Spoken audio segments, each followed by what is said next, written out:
सभी गुरु भाई बहनों को मेरा प्रणाम। आज ये सब उस पावन धरती पर हैं जहाँ पर हमारे सबों की माँ दीदी नीलम आनंद जी का जन्म हुआ, पली बढ़ी और साहब श्री हरिरानंद जी के एक बंधन में बंधे, यानी इस स्थल भूमि में शिव शक्ति का मिलन हुआ, विवाह हुआ। इस धरती को हम बारंबार प्रणाम करते हैं। आप सबों भाई बहनों को यहाँ का दृश्य दिखलाने का प्रयास करूंगा। सभी भाई बहन वीडियो पर बने रहें। ये मुख्य द्वार है जो दीदी नीलम इस मुख्य द्वार से आना जाना करती थी। यहाँ लाखों करोड़ों गुरु भाई बहन यहाँ उपस्थित है और इसका नज़ारा ले रहे हैं, प्रणाम करने के लिए यहाँ दया याचना कर रहे हैं। इस पावन धरती पर सभी आज शिव शिष्य परिवार 18 जनवरी 2026 दिन रविवार को यह स्थान पलामू जिला मनातूगढ़ का है। ये मनातू में देखिए ये दीदी नीलम जो आना जाना करते थे, कार बाइक, ये सब यहाँ का दृश्य आप देख सकते हैं। ये चारों तरफ घिरा हुआ दीवार से है और अंदर इनका महल है। इसी धरती पर इस मिट्टी को हम बारंबार प्रणाम करते हैं। यहाँ का यह मुख्य धरती का वह भाग है जो दीदी नीलम के चरण कमल और साहब का आना जाना यहाँ लगा। हम उस स्थान पर चलते हैं जहाँ हमने सुना है कि साहब यह जंगल में एक साधु रहता था, बैठा था, उससे पूछे।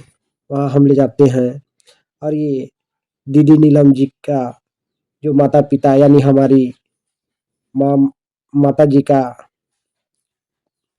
माता पिता यानी हमारी नाना नानी के घर, ये आप यहाँ का दृश्य देख सकते हैं। ये आज हम 18 जनवरी 2026 की समय में है और यह उस समय की बात है, उस समय का दृश्य है। घर, ये मकान, ये महल देख सकते हैं आप। दीदी नीलम राजघराना परिवार से रहते हुए भी ये देखिए आज एक दीदी नीलम आनंद हजारों लाखों करोड़ों दीदी नीलम पैदा कर दी। आज हर जनमानस के दिलों में शिव को उतार दिए, शिव की दीप जलाए। आइए उस भगवान शिव को हम अपना गुरु बनाए। यहाँ हम पहुँच चुके हैं जहाँ आज महादेव शिव गुरु का कार्यक्रम है। आइए सभी इस वीडियो पर बने रहें और साथ ही यहाँ का नजारा कभी बीमार पड़ते होंगे, आपको पता ही नहीं चलता है क्योंकि उनसे आपका रिश्ता ही नहीं है, मन से रिश्ता नहीं है, बस बोली में है। तो उसी महादेव से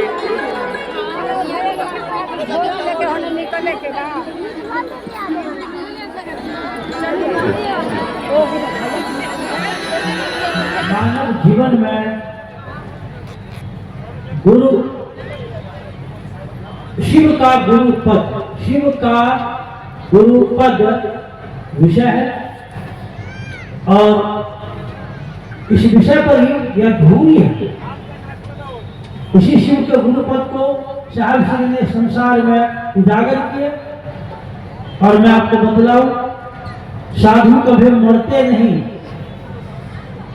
साधु कभी मरते नहीं। एक आकाशवाणी आई और उस आकाशवाणी ने जिनके दिल को झकझोर दिया वह है हमारी आपकी प्यारी बहन अनुनीता आनंद जी। मेरा निवेदन होगा, हम लोग प्रेम से बोलते हैं लवली दीदी से निवेदन होगा, शिव का गुरु पद विषय पर अपनी भावनाओं को हमारे आपके दिनों तक पहुंचाएगी। लवली दीदी हमारे बीच।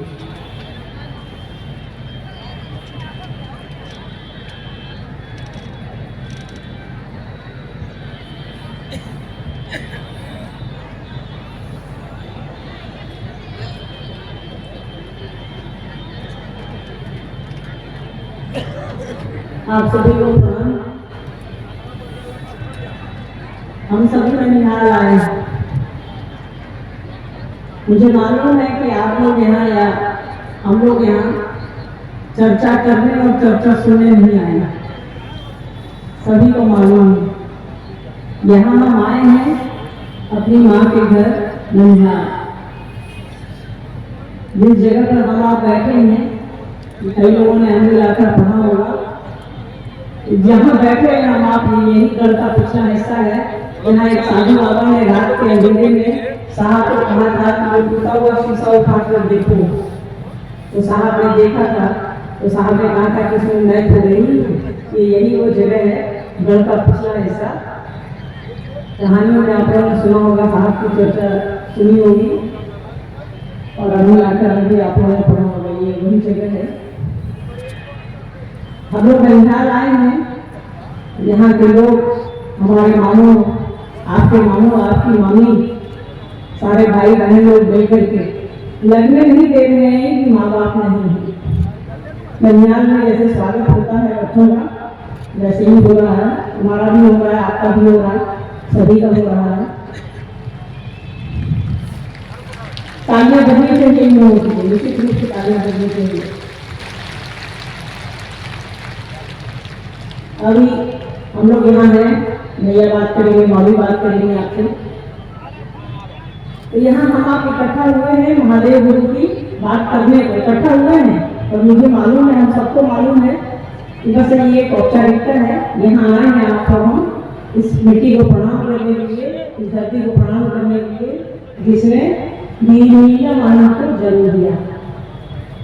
साहब का बहुत समय यहाँ गुजरा, साहब का विशेष लगाव है अपने ससुराल से।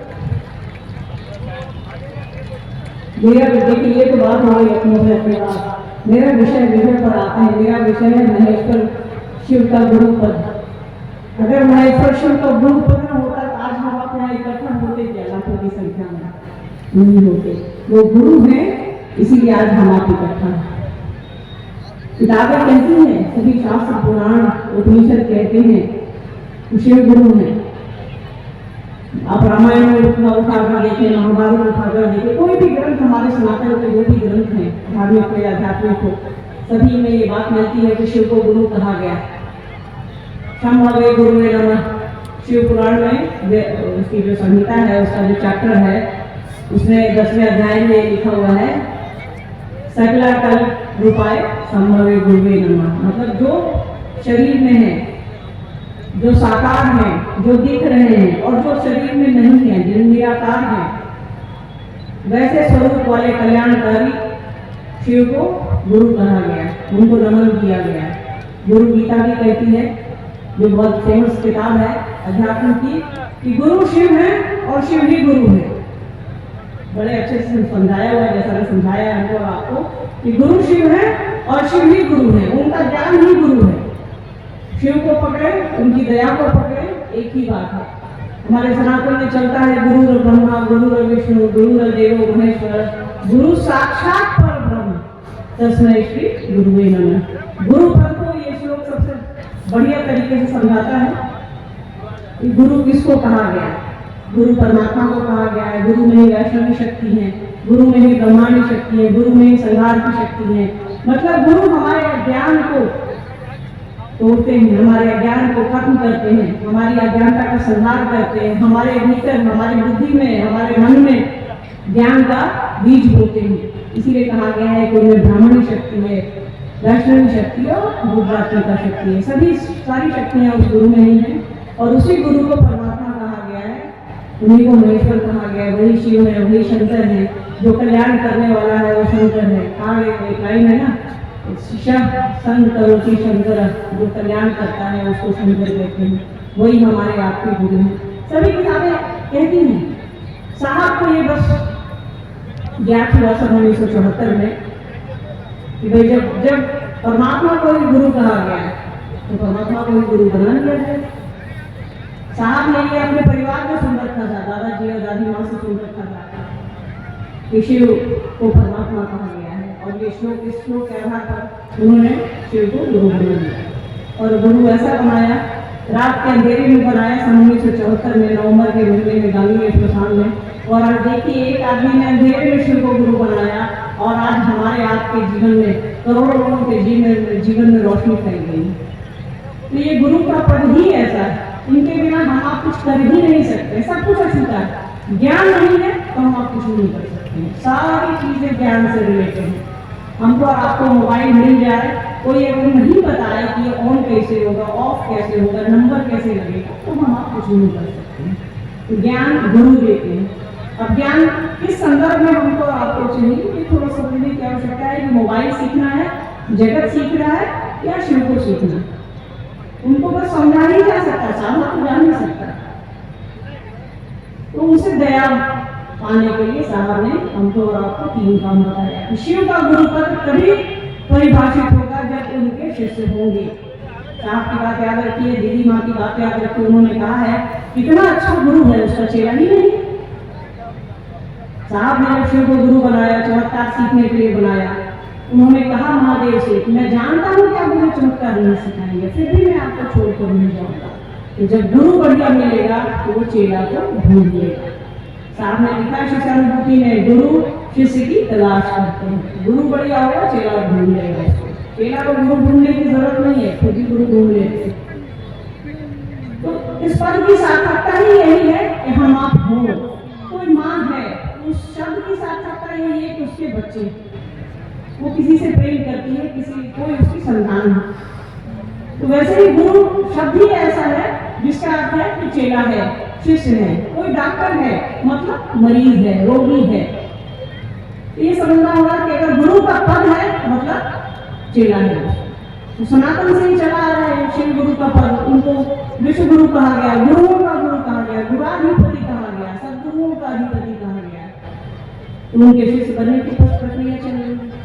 किसी ने बताया नहीं उनको और आपको। ये जो साहब और दीदी ने जिस धरती पर आए और उन्होंने कहा कि शिव को गुरु बनाइए, इसके लिए उन्होंने 3 सूत्र दिए। तो इस शब्द को परिभाषित करने के लिए, इस शब्द को पकड़ने के लिए ही, इस भाव को पकड़ने के लिए उन्होंने 3 सूत्र दिया है हमको। और 3 सूत्र नहीं होता तो गुरु शिव है ये मात्र किताबों में है। साहब ने हमको और आपको तरीका बताया कैसे शिव को गुरु बनाया जाए, कैसे इस शब्द को, गुरु शब्द को परिभाषित किया जाए। चेला होगा तभी कोई गुरु है, शिष्य होगा तभी कोई गुरु है। शिव है हमारे आपके लिए, वो हमको और आपको सिखाते हैं, आचरण से सिखाते हैं। इसीलिए उनको आचार्य में कहा गया है, जगताचार्य कहा गया है। तो उनके इस जो उनका जो पोजीशन है इस संसार में, जो उनकी एक जगह जो है, तो गुरुधिपति की है, गुरुओं के अधिपति है। परमात्मा है, परमेश्वर है, महेश्वर है। इसके साथ साथ वो गुरु भी है। रामायण में कहा गया है कि गुरु कैसा हो तो शंकर जैसा हो, शंकर रूपिणो, मतलब जो पहले से है उसी से आप तुलना कर सकते हैं। हम आप एक दूसरे की खूबसूरती की तुलना करते हैं ना चांद से, कहते हैं परसों धूप बहुत अच्छी निकली थी, ये नहीं कहते कि आगे 2 दिन बाद धूप बहुत अच्छी निकलेगी। जो हो गया है उसी के बारे में तुलना करते हैं। तो कहा गया है गुरु शंकर रूपिणो, तो गुरु कैसा हो, शंकर जैसा हो, मतलब वो पहले से गुरु है, अभी उनकी तुलना हो रही है, अभी उनकी उपमा दी जा रही है। महाभारत में भी कृष्ण के गुरु उपमन्यु है। उपमन्यु ने कहा जिसके जीवन में एक पल भी शिव नहीं आए उसका जीवन बेकार। तो ये महादेव का गुरु पद ही ऐसा है कि उनके बिना हम आप अधूरे। जब तक ज्ञान नहीं लेंगे तब तक ये संसार चलेगा नहीं। इसीलिए वो दुनिया के सबसे बड़े गुरु हैं, क्योंकि उन्होंने हमको और आपको बनाया है। जिसने बनाया है उससे अच्छा गुरु कोई नहीं हो सकता। तो यही है शिव का गुरु पद। ज्यादा कुछ कहने को नहीं है। साहब दीदी आपको समझा रहे हैं, आप समझ भी रहे हैं, हम आप सभी समझ रहे हैं इस दिशा में, इस विषय पर। उन्होंने किताबें लिखी हैं, शिष्यानुभूति लिखी है, उनकी लाखों शिव चर्चाएं हैं, यूट्यूब पर उपलब्ध है, मार्केट थोड़ी कम है। सुनिए, समझिए, उनकी पुस्तक पढ़िए और आपस में साथ मिलकर के आगे बढ़िए। ये साथ चलने की विधा है। भगवान शिव की शिष्यता साथ चलने की विधा है, एक साथ चलने की विधा है, प्यार से चलने की विधा है, प्यार की विधा है। एक साथ चलिए, सुरक्षित रहिए, सुरक्षित जाइए। इतनी भीड़ है यहाँ, ये भीड़ जो है मुझे मालूम है मेरे लिए या किसी और के लिए या किसी और के लिए नहीं आई है। भीड़ सिर्फ और सिर्फ साहब और दीदी माँ के लिए आई है। आप सिर्फ उनके लिए आए हैं, उनकी इस जगह के लिए आए हैं। हम सभी को मालूम है, हम सभी ये समझते हैं, आप सभी का स्वागत करते हैं। आपको कुछ कठिनाइयाँ भी हो रही हैं, हमें मालूम है, थोड़ी मदद की जरूरत है आपसे भी। और हम लोग भी लगे हैं, सारे लोग, सारे गुरु भाई गुरु बहन कार्यकर्ता यहाँ के लगे हैं, 90-1000 कार्यकर्ता हमने बनाया है, तो सभी आपकी मदद के लिए लगे हैं। तो सुरक्षित जाइए, अच्छे से घर पहुंचिए। आपका सुरक्षित घर पहुंचना हम सभी की जिम्मेदारी है। तो जब तक आप सुरक्षित घर नहीं पहुंचेंगे, हम सभी की जिम्मेदारी पूरी तरह से वहन नहीं होगी। अभी आएंगी भैया, बात करेंगे आपसे, भाभी बात करेंगी। आप सभी के चरणों में मेरा प्रणाम। में बड़ी दूर दूर से, जैसा कि भी हमारे आपके मन में भी यही भावना है, हम जा रहे हैं ननिहाल, आ रहे हैं ननिहाल, लेकिन एक हम लोगों को मुद्दा मिला कि शिव गुरु महोत्सव है, उसमें भाग लेंगे। अगला जो विषय है, इस विषय पर यदि आप इसको ठीक से गौर से नहीं आप सुनेंगे, मन चित्त को स्थिर कर बैठकर, तो फिर हमारा आना जाना, इतना जो हमारा धन का व्यय हुआ, लगेगा कि सारा बेकार चला गया। इसीलिए आप तमाम भाई बहनों से मेरा निवेदन और प्रार्थना होगा, आप बैठ ले। हमने पहले भी निवेदन किया, भजन होते होते हम लोग चैन से बैठ ले। इस भारत में आध्यात्म की दुनिया में किसी ने यह बात नहीं कहा कि शिव के बिना आदमी का जीवन क्या होगा। यह बात भी किसी ने नहीं कहा कि यदि कोई व्यक्ति शिव के साथ चलेगा, शिव के साथ चलने का संकल्प लेगा, निर्णय लेगा, तो उस व्यक्ति के जीवन की क्या दशा होगी, क्या दिशा होगी। यह बात इस ब्रह्मांड में पहला व्यक्ति जिन्होंने कहा है, जिनका नाम है साहब श्री हरिंद्रानंद जी, एक शिव शिष्य के रूप में उन्होंने पूरी दुनिया को यह संवाद दिया, आओ चले शिव की ओर, आओ चले शिव की ओर। इसी विषय पर मैं निवेदन करूंगा, प्रार्थना करूंगा। हमारे आपके बीच दीदी बरखा आनंद जी मौजूद हैं। इस विषय पर बरखा दीदी आओ चले शिव की ओर विषय पर अपने दिल के उद्गार को हमारे आपके बीच परोसने का काम करेगी। दीदी बरखा हमारे आपके बीच।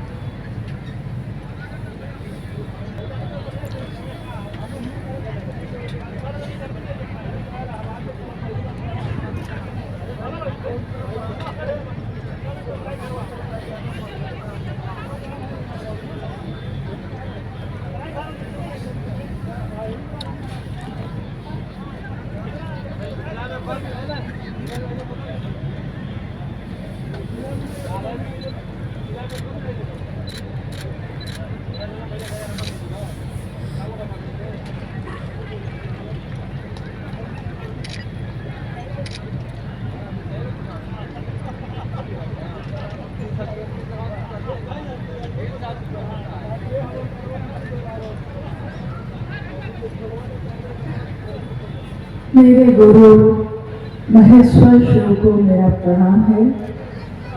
इस कालखंड के प्रथम शिव के शिष्य हम सबों के परम आदरणीय वर्ण गुरु भ्राता साहब श्री के चरणों में मेरा प्रणाम है। शक्ति स्वरूपा माँ नीलम आनंद जी के चरणों में मेरा प्रणाम है।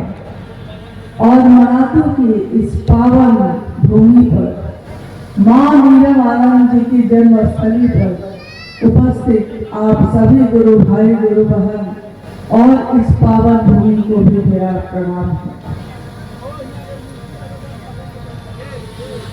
हम सबका परम सौभाग्य है कि आज 18 जनवरी 2026 का ये शिव गुरु महोत्सव साक्षी बन रहा है। असंख्य गुरु भाई गुरु बहनों का, शिव शिष्यों के इस सैलाब का माँ नीलम आनंद जी और साहब श्री ने जो चाहा उसका मूर्त रूप होकर जो उतरा है इस धरा पर उच्च शिव शिष्यता का शिव गुरु महोत्सव जो यहाँ आयोजित हुआ है वर्ष 2012 के बाद, इतने वर्षों के बाद आज यहाँ पुनः सभी गुरु भाई गुरु बहन एक साथ इकट्ठे हुए हैं। और सबके मन में एक ही मनसा है कि इस भूमि का स्पर्श कर ले जो इतनी पावन है, जिसने शक्ति स्वरूपा माँ भगवती स्वरूपा दीदी नीलम आनंद जी का जन्म स्थान होना स्वीकारा है। और आप जानते हैं कि जब नाग पंचमी के दिन 27 जुलाई 1952 को दीदी नीलम आनंद जी का जन्म इस स्थान पर हुआ था, तो ये घटना है कि उस दिन उस बिस्तर के नीचे असंख्य सांप के बच्चे गुच्छे में लिपटे हुए पाए गए थे और सबको वहां से उठवाकर सुरक्षित बाहर जंगल में रखा गया। परंतु आज भी अचरज है इस बात का कि इतने सांप के बच्चे एक साथ उस बिस्तर के नीचे कहां से आए, कैसे आए, कोई नहीं जानता। मनातों की यह धरती माँ नीलम आनंद की जन्मस्थली के साथ साथ इस बात की साक्षी भी है कि उसने साहब और दीदी के परिणय सूत्र का भी दर्शन किया। यानी 22 मई सन 1972 को इसी स्थान, इसी धरती पे साहब और दीदी का विवाह भी संपन्न हुआ। तो मनातू दोनों अर्थों में बहुत ही महत्वपूर्ण है। एक जहां जन्म हुआ और दूसरा जहां उनका विवाह भी हुआ, जहां साहब दूल्हा बनकर आए और हमारी माँ दुल्हन बनी, जहां शक्ति और शिव का मिलन हुआ, वो ये स्थान है। और आज हम सभी उस स्थान पे बैठे हैं। और मेरी अनुभूति है ये कि जब से हम लोग आए हैं मनातू में, लगता है जैसे कि हर जगह आगे आगे साहब और दीदी ही चल रहे हैं और हम सब उनके पीछे पीछे उनकी संतान, जिसको उस कोख ने शरीर से जन्म नहीं किया परंतु अपने मन में जन्म दिया। माँ नीलम, राजमणि नीलम आनंद जी ने लाखों राजमणि नीलम को पैदा किया। अभी आपने भजन में सुना कि महुआ जगदीश्वर जीत सिंह जी और भूमिका देवी की पुत्री राजमणि नीलम जी के बारे में। उन्होंने एक राजमणि नीलम का जन्म देने का श्रेय प्राप्त किया, परंतु उस राजमणि नीलम ने असंख्य लोगों को अपने स्वरूप बनाकर इस धरती के कोने कोने में भेजा, जहां गली गली में आज शिव की चर्चा हो रही है। ऐसी लागी लगन कि माँ हो गई मगन, वो तो गली गली हरि गुण गाने लगी। महलों में पली 7 आंगन का ये घर, जिसमें सारी सुख सुविधाएं थी, जिसमें उनका जीवन विचरण कर रहा था। महलों में पली बन के जोगन चली, वो तो शिव की दीवानी कहानी ऐसी लगी। और साहब के साथ कदम से कदम मिलाकर शिव की शिष्यता में वो चल रही है। शिव की शिष्यता इतनी पावन है, इतनी पावन है, जिसमें शिव के गुरु स्वरूप के बारे में हमारे साहब श्री ने कहा कि शिव गुरु हैं। और ये कौन शिव है? वो शिव चारों दिशाएं जिसका वस्त्र हो, 27 नक्षत्रों पे नाचता ये काल, जिनके नियंत्रण में हो, वो शिव जो नटराज है, जो महाकाल है, जो महामृत्युंजय है, जो महाकालेश्वर है, जो महाकपालेश्वर है, जो महाऔढ़ेश्वर हैं, जो उमा के पति भी हैं, जो भोला भी है और जो न जाने क्या क्या है, परंतु वो महादेव मेरे आपके गुरु भी हैं। शिव का गुरु पद ये बताता है कि मनुष्य की शारीरिक शक्ति से बलशाली होती है उसकी मानसिक शक्ति, और उसकी मानसिक शक्ति से भी बलशाली होती है उसकी आध्यात्मिक शक्ति। किसी इंसान के शरीर में अगर कोई अध्यात्म से जुड़ाव करता है तो वो एक पत्थर भी अगर तबीयत से उछालता है तो उसमें आसमान में भी सुराख होने की विसात है, उसमें आसमान में भी सुराख हो सकता है। इंसान की इच्छा में इतना बल है, इतना बल है, इतना बल है। जिस धरती पे आज ये शिव गुरु महोत्सव हो रहा है, आपने अनविल आखर में ये पढ़ा होगा जिसमें साहब के जीवन की घटनाओं को लिखा गया है। उसमें लिखा गया है कि मनातू बंगला के मनातू का जो ये घर है जो आज खंडहर बन गया है, परंतु आज भी उसके कुछ अवशेष शेष हैं और कुछ घर भी बने हुए हैं जिसमें माँ के भाई भाभी, उनके भतीजे भतीजी, बहन बहनोई, सभी लोगों का आना जाना, पूरे लौकिक परिवार का आना जाना लगा रहता है इस धरती पे। जब वो पाटन में, इसके बगल में मनातू के बगल में एक जगह है पाटन, जब साहब पाटन में पदस्थापित हुए 1980 के दशक की ये घटना है कि वहां से मनातू बिल्कुल बगल में है, तो साहब और दीदी अक्सर मनातू आते रहते थे। पाटन एक ऐसी जगह है जो पलामू नहीं है और मनातू से कुछ ही दूरी पे है। साहब और दीदी के जीवन के बहुत सारी चमत्कारिक घटनाएं यहाँ हुई और उसी दरमियान एक घटना होती है। साहब ने 1974 में शिव को अपना गुरु बनाया। 1980 का दशक चल रहा है।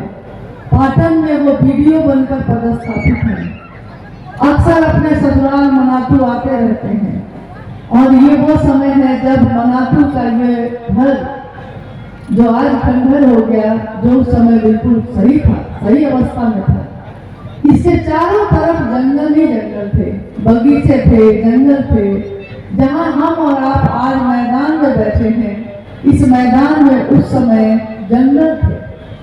और साहब ने अपने जीवन की घटना को, माँ ने अपने जीवन की घटना को जो बताया है, उसमें इस स्थान की जो घटना है वो बड़ी महत्वपूर्ण है। शिष्टता में घटना क्या है? घटना है कि पाटन से साहब और दीदी मनातू आए। मनातू में वो घर में है, रात हो गई है, चांदनी रात है, चारों तरफ चांद की रोशनी बिखरी हुई है और चांद की उस रोशनी में साहब और दीदी कहते हैं कि चलिए थोड़ा टहल के आते हैं। साहब और दीदी अपने घर के दरवाजे से बाहर निकले और पास में, यानी जहां आप हम बैठे हैं आज, इस स्थान पे जो जंगल है उसमें विचरण करने के उद्देश्य से पैदल पैदल ही लेकर अपने आप को के साथ निकल पड़े। साहब ने घर से निकलते समय हाथ में एक बंदूक भी उठा ली, क्योंकि बंदूक रखी रहती थी उस समय। और दोनों विचरण करते हुए जंगल में आए हैं। चांदनी रात है, रोशनी है चारों तरफ। उस जंगल में उन्होंने अचानक देखा कि उस चांद की रोशनी में एक अघोरी जो साधु के वेश में बैठा हुआ है, साधु बैठे हुए नजर आ रहे हैं। साहब ने प्रणाम किया। प्रणाम। माँ नीलम आनंद जी भी नजदीक आ गए, उन्होंने भी प्रणाम किया। साहब ने उस साधु से कहा, कल्पना करिएगा कि इसी स्थान की वो घटना है और यहीं पे वो जंगल था उस समय। साहब ने कहा, आप अकेले यहाँ क्या कर रहे हैं? साधु ने कहा, तुम अकेले 15 वर्षों तक शमशान में क्या करते रहे? साहब ने जैसे ही ये बात सुनी, वो समझ गए कि कोई सिद्ध पुरुष है। तो साहब ने कहा कि मैं तो आपसे इसलिए पूछ रहा था कि आप अकेले बैठे हैं, लेकिन मैं तो शमशान में साधना करता रहा और मैंने शिव को गुरु बनाया।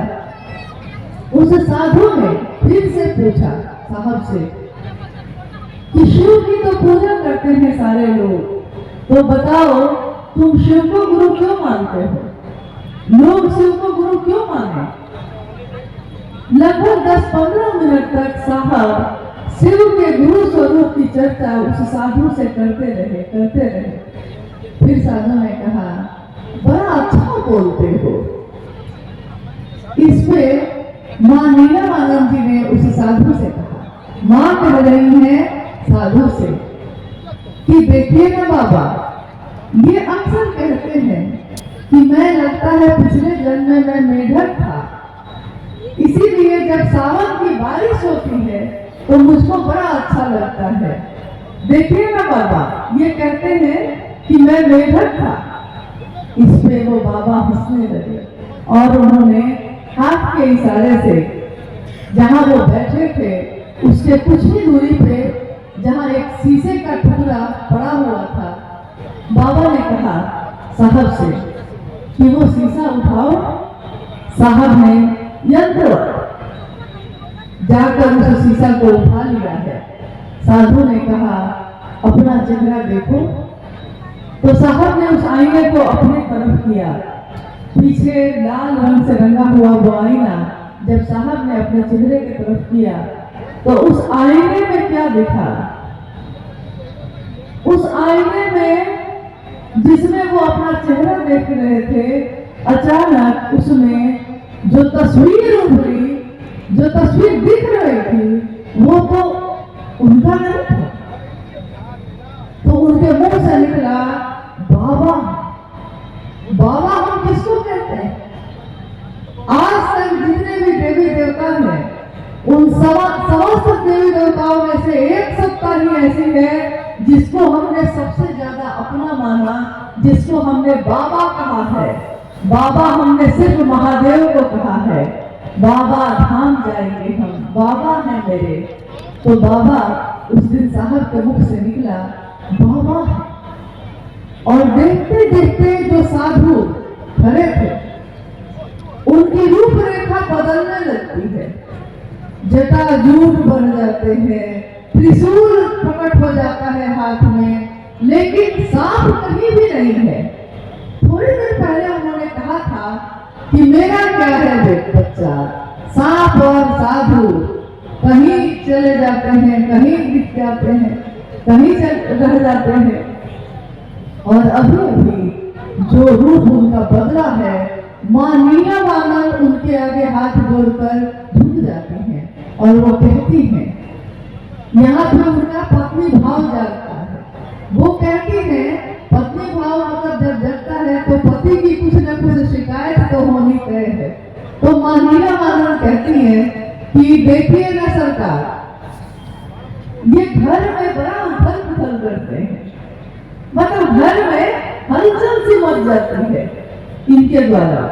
इस पे साधु ने जो कहा है, इस पंक्ति को साहब ने अनेक बार शिव चर्चाओं में कहा है, प्रयोग किया है इसका, इस वाक्य का, कि साधु ने उस समय कहा इनको, साहब को, कि घर को मसान मत बनाओ बच्चा, घर को मसान मत बनाओ बच्चा, घर घर है, घर रहने दो उसको, गृहस्थ आश्रम है ना।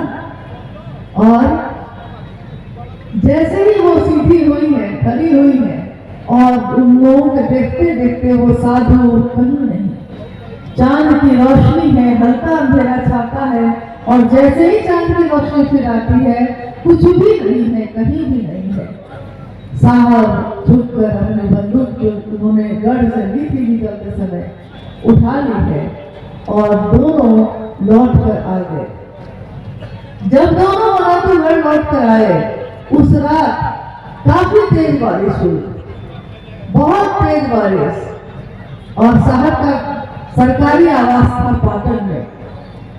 माँ थोड़ा बेचैन हुई, उन्होंने साहब से कहा कि इतनी तेज बारिश में ऊपर की छत भी खराब हो गई थी, बन नहीं पाई, और बारिश इतनी तेज हुई है कि पूरे घर में, कमरे में पानी ही पानी आ गया होगा। सुबह सुबह ये लोग बस तैयार हुए, नाश्ता किया और पाटन की तरफ निकल गए। वहां जाकर उन्होंने देखा कि चारों तरफ 6-6 इंच पानी से आंगन और बाहर भरा हुआ है। तो देखकर उन्होंने समझा कि जब बाहर इतना पानी जमा है तो घर के अंदर कितना होगा, क्योंकि छत तो खुली हुई थी, छत खुली हुई है। और अंदर जब वो प्रवेश करते हैं तो देखते हैं कि उस घर के अंदर के कमरे और बरामदा बिल्कुल सूखा है, कहीं पानी की एक बूंद भी नहीं। सन्न रह जाते हैं वो लोग चमत्कार के लिए क्या क्या करते हैं।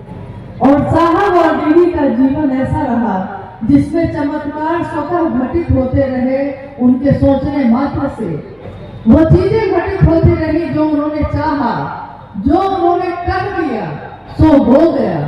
और धीरे धीरे साहब के मन में ये समझ लिया कि चमत्कार से जीवन नहीं चलता, खिलौनों से जीवन नहीं चलता।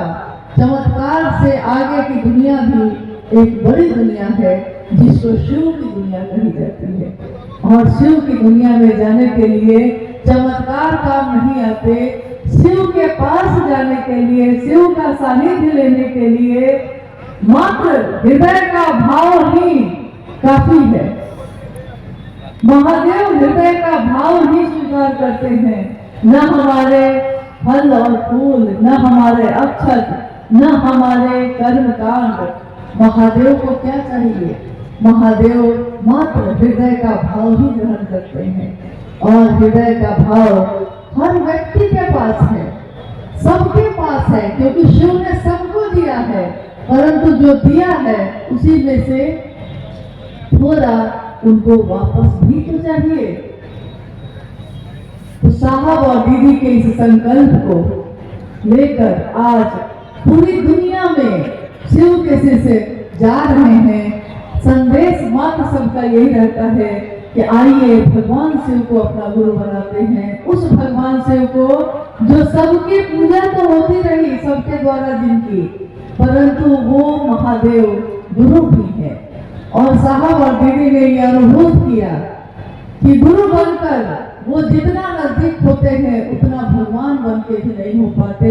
ये अलग बात है कि कोई भी गुरु भगवान से ही सानिध्य सुनिश्चित करता है, कोई गुरु ईश्वर से मिलवाता है। शिव भी जब गुरु होंगे तो ईश्वर से मिलवाएंगे और भगवान से स्वयं ही हमारी मंजिल है, हमारे भगवान है, हमारे गुरु हैं। आज दुनिया के तमाम जगहों के लोग जो किसी भी जाति के हों, किसी भी धर्म के हों, किसी भी संप्रदाय, वर्ण या लिंग के हों, शिव के शिष्य बन सकते हैं साहब श्री के इस संदेश को सुनकर और बन रहे हैं बहुत तीव्र गति से। जब साहब ने ये बात शुरू की थी, शिव के शिष्यता की बात, शिव चर्चा शुरू की थी, तो याद करिए कि इससे पहले इतिहास जो हमारा कहता है, इस इतिहास में शिव की चर्चा का प्रचलन नहीं था। शिव पुराण कथा का प्रचलन था, राम कथा का प्रचलन था, कृष्ण की कथा का प्रचलन था, महाभारत की कथा का प्रचलन था। परंतु शिव चर्चा ये इस जगत में पहली बार साहब श्री के द्वारा धरती पे आई। शिव की चर्चा यानी शिव की बात। हम क्या करते हैं इसमें? हमारे द्वारा की हुई शिव की बात ही, शिव की चर्चा ही शिव की सबसे बड़ी पूजा है। और याद करिए कि साहब ने जो तीनों सूत्र दिए हैं उसमें शिव से दया मांगना भी, दया मांगना, आज तक कृपा शब्द का प्रयोग होता आया। कृपा का अर्थ होता है करो और पाओ। जो तुमने किया है वही तुमको मिलेगा, जितना धन किया है उतना धन मिलेगा। परंतु दया का अर्थ होता है तुमने कुछ न किया हो तब भी मिलेगा।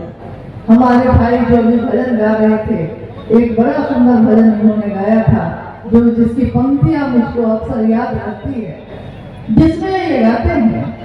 और ये सिर्फ भजन या गीत नहीं है, ये हमारे दिल की आवाज है, ये हमारे जीवन की आवाज है कि जे कहियो शास्त्रों पुराणों न पढ़ रहे, जिन लोगों ने कभी शास्त्र का अध्ययन नहीं किया, जिन्होंने कभी पुराण का अध्ययन नहीं किया, जे कहियो शास्त्रों पुराणों न पढ़ रही हिंदी अंग्रेजी ने, जिसने कभी हिंदी और अंग्रेजी के अक्षर को भी लिखना पढ़ना नहीं सीखा, से चर्चा धूलझार करे छे, से चर्चा धूलझार करे छे, मतलब खूब करता है 12 महीने में, 12 महीने शिव की चर्चा हमारे मुख से निकलती ही रहती है।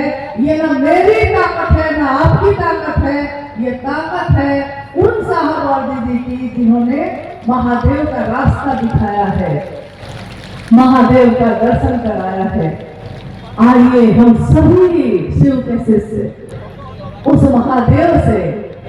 महादेव का दर्शन करें जो इस धरती पे, यहाँ इसी स्थान पे, जिन्होंने साहब और दीदी को दर्शन दिया था और जिन्होंने कहा था कि घर को मसान न बनाना, मत बनाना।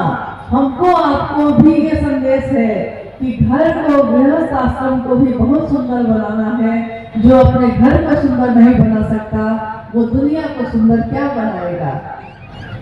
तो आइए हम अपनी दुनिया को सुंदर बनाते हैं, अपने घर को सुंदर बनाते हैं, शिवमय बनाते हैं। जिस दुनिया के बारे में साहब श्री शिव के शिष्य ने कहा कि मैं नहीं जानता, शिव के बिना संसार की दशा और दिशा क्या होगी, परंतु यह मैं जानता हूँ कि शिव के साथ यह मानवता सबल होगी, सक्षम होगी, सुवासित होगी। अस्तु, आओ चले शिव की ओर। कहाँ फंसे हैं हम सब अपने धरती में, चलना ही है तो चलिए शिव की ओर, बनना है तो बनिए शिव, जीना है रहना है तो शिव बनकर रहिए, जैसा उन्होंने अपने आचरण से दिखाया है। और आज इस धरती पे भी उन्हीं के कारण हम और आप सब इकट्ठे हुए हैं। तो आप सभी गुरु भाई और गुरु बहन से जिन्होंने आज की ये यात्रा तय की है, मनातू की ये यात्रा आपके जीवन की यादगार यात्रा बन के रहे। दीदी का पूरा परिवार यहाँ उपस्थित है, साहब और दीदी का ये परिवार जो आज शिव शिष्यों के लिए एक होकर खड़ा है।